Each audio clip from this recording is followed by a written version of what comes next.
to Revenge with Lyra. Don't you dare walk away from your brother until you apologize, Dad barked, slamming his hand on the kitchen table. Mom's eyes were cold, her voice dripping with disappointment. You embarrassed him in front of the entire team, Amelia. He's family. I stood there, still in my gym uniform, sweat sticking to my back, my knuckles bruised from the morning's training session. He called me useless. Again. Mom rolled her eyes. He's just joking. You need to stop being so sensitive. That was it, sensitive. The word they used to gaslight me since childhood. My brother Ethan could crash Dad's car, skip training, insult everyone, and still be the pride of the family. I, on the other hand, could win gold and somehow still not be enough. Dad leaned forward. You're suspended from training until you apologize to your brother. That's final. I looked at him, then at Mom, then at Ethan, smug, arms crossed, a smirk playing on his lips. Okay, I said softly. He blinked, surprised. Wait, that's it? Yeah, I said with a small smile. That's it. Then I turned and walked upstairs. No screaming. No begging.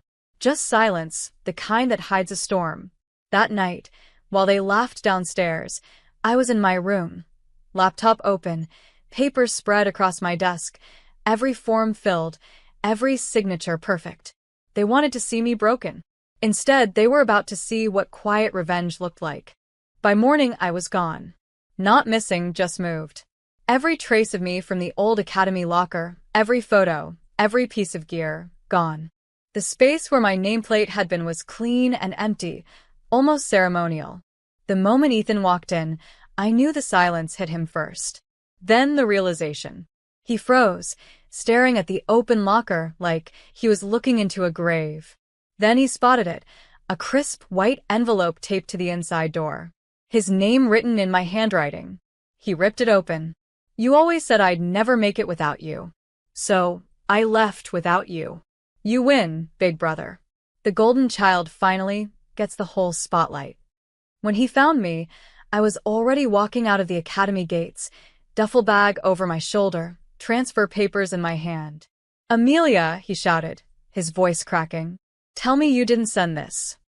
I turned, met his panic with a calm smile, and said, already did. Yesterday. The color drained from his face. Dad's going to kill you. Oh, I know, I said. He'll have to find me first. That's when my phone buzzed. One new message, from the head coach of the rival national program. Welcome aboard, Amelia. We're honored to have you. I looked back one last time. Ethan was still standing there, holding my note like it was a weapon that finally turned on him. By the time my parents found out, it was too late. Dad stormed into my old dorm like a general inspecting a battlefield, and lost his war in one glance. My bed was stripped. My training gear gone. My framed photo, with the regional medal, missing. Mom called my name over and over like I might appear from the walls. But I was already on a bus, miles away, watching the sun cut through the fog like freedom splitting a cage. Her voicemail came through 15 minutes later, voice trembling between anger and fear. Amelia, what have you done? You think you can just leave? We invested everything in your training. Then Dad's voice, loud, raw, furious. You'll never last without my name. You hear me? Never. I muted the call. Then I sent one of my own, to Coach Reynolds from Goldcrest National Training Center. He answered on the second ring. You made your decision? Yes, sir. My documents should already be there. There was a pause. Then his voice softened. I saw the videos, Amelia. You're one of the most disciplined athletes I've ever seen. You don't need permission to chase greatness. The words hit like oxygen after drowning. When I arrived at the new facility, everything felt cleaner, the air, the walls, even the silence. For the first time in years, I wasn't Ethan's sister. I was Amelia Carter, 26, national recruit. And my name had never sounded so alive. The new gym smelled like chalk and purpose. No family portraits on the walls. No golden boys hovering behind every spotlight. Just athletes, raw, relentless, hungry. Coach Reynolds met me by the track. "You train at 6, you eat at 8, and you rest when you've earned it," he said. "Can you handle that?" I smiled. "I've handled worse." Every sprint, every lift, every bruise became fuel. The whispers followed me at first. "That's the Carter girl who ditched her family team." But whispers don't stop medals, and within weeks, my times shatter records. Meanwhile, back home, chaos was brewing. Lydia, a friend still in the old academy, sent me a photo late one night. My brother Ethan arguing with Dad in the middle of the gym. Her text read, "He's furious. Your dad pulled funding for his private coach after your transfer made headlines. Said you embarrassed the Carter name." I stared at the photo, Ethan red-faced, pointing at Dad, and felt nothing but quiet satisfaction. They'd suspended me to protect their golden boy. And now their golden boy was cracking. 2 days later, an email arrived from an international sponsor, the same one that had always gone to Ethan. "We've reviewed your latest performance stats, Amelia. Let's talk partnership." I leaned back, grinning at the screen. This wasn't just training anymore. This was justice, timed, precise, and earned. The moment my sponsorship deal went public, my phone nearly exploded. News outlets, sports blogs, local channels, all using the same headline. "Amelia Carter signs solo deal after leaving family legacy behind." I didn't post, didn't brag, didn't gloat. I just trained harder. But silence, I've learned, can be louder than any victory speech. By evening, I got a call. "Dad." "Amelia," he started, voice tight. "Do you have any idea what you've done?" "I signed a contract," I said flatly. "You humiliated this family." "You mean your reputation," I corrected. "Not our family." He went quiet, and that silence, the kind that used to scare me, now felt like power. Then came Ethan, voice shaky but laced with anger. "You stole my future. That sponsor was supposed to be mine." I almost laughed. "You're welcome to it if you can beat my time." He cursed under his breath and hung up. Mom texted later, guilt laced in her words. "You're breaking us apart, sweetheart." I stared at the message and typed back. "No, Mom. You broke us the day you chose his comfort over my effort." Then I blocked her too. For years, I thought I needed their approval to be someone. But standing on that track, watching the sunset reflect off my new gold logo jacket, I realized they'd built me to be obedient. And I'd evolved into unstoppable. Weeks passed, and the headlines kept coming. My story, the disowned daughter who outran her legacy, had gone viral. Reporters wanted interviews, coaches wanted exclusives, even brands that once chased my brother were calling me. But I kept my head down. My revenge wasn't loud. It was consistent. Every early morning sprint, every flawless landing, every record I broke, it all spoke for me. Then one night, I got a message I never expected. From Ethan. "Meet me at the old track. Please."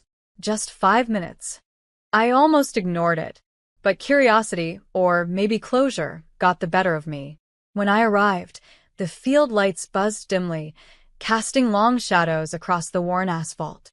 Ethan stood in the middle, hands in his pockets. No arrogance, no swagger, just exhaustion. "You really did it," he said quietly. "You left." "I had to." He nodded, eyes on the ground. "Dad's furious. Sponsors pulled out. Mom's barely talking." He swallowed hard. "I didn't think you'd actually walk away." "I didn't walk away," I said. I ran. For a second, I saw something new in his face. Regret. Maybe even respect. But then it flickered, replaced by envy. "You think you're better than me now?" I smiled faintly. "No, Ethan." I just stopped trying to prove I wasn't. And before he could reply, I turned and walked toward the gate, leaving him under those flickering lights, trapped in the shadow he'd built for me. The next morning, the phone rang again, this time from a number I hadn't saved, but knew by heart. "Amelia," Mom's voice wavered, "your father's had enough. He says if you don't come home and apologize, he'll cut you off completely." I laughed softly. "Mom, he already did." "You think this is funny?" she snapped, but her tone cracked halfway through. "Do you know how it looks? Everyone at church is talking. Your brother is reaping what he sowed, I interrupted. And for once, that's not my burden to carry. There was silence. Then, quieter. You sound different. I am different, I said. I'm done begging to be believed in. She exhaled, defeated. I just wanted peace, Amelia. I smiled sadly. So did I, Mom. I just had to earn mine. That night, while the city slept, I walked down to the new training field, floodlights glowing across the empty lanes. I ran until my lungs burned, until the ache turned into clarity. Every step I took away from them wasn't rebellion. It was survival. When I finally stopped, Coach Reynolds was waiting by the gate. You ran angry tonight, he said, handing me a water bottle.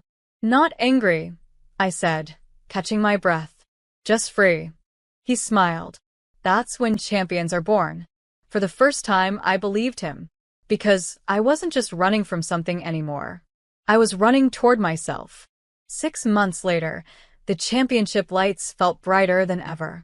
Cameras flashed, the crowd chanted my name, not Carter's daughter, not Ethan's sister, but Amelia Carter, the name I'd rebuilt from ashes. I stood on the starting line, heart steady, mind silent.